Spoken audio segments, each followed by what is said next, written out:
Kryeministri Edi Rama vijon takimet e tij me kandidatët socialist me të cilët do të kërkojë votën në 11 maj.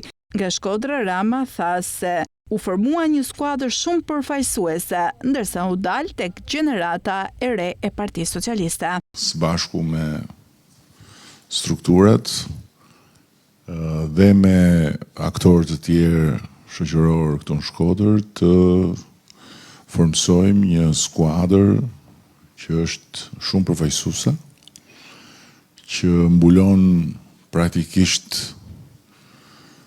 të gjitha ndjeshmëritë dhe njëkohësisht edhe kategoritë dhe që ju flet të gjithëve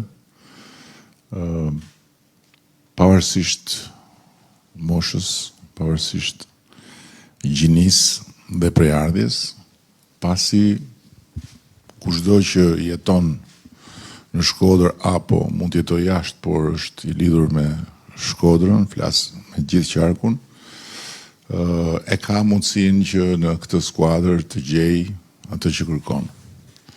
Dhe kjo është shumë avantazh i madh për ne, krahasimisht me ata që kemi përballë, ose më saktë që kemi mbrapa, se ne përballë kemi vetëm horizontin e Bashkimit Evropian dhe s'kemi kundërshtar përballë, por kemi mbrapa.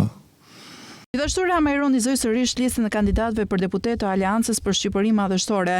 Rama tha se më 11 maj Partisë Socialiste duhet jo vetëm mbështetje socialistëve, por edhe demokratëve, duke thënë se nuk mund të kthehen pas tek ca personazhe grotesk të Kënetës. Listën e Berishës në Shkodër e quajti kartë vizit të Kënetës. Ne faktikisht kemi bërë atë që asnjë parti politike nuk e ka bërë dhe nuk e bën dot. Kemi bërë një transfuzion shumë domethënës të gjakut në Partitë Socialiste, kemi hedhur bazat me këtë skuadër të Partisë Socialiste 2030 për dekadën tjetër dhe për gjenerat. Na duhet mbështetja e socialistëve dhe demokratëve të Shkodrës,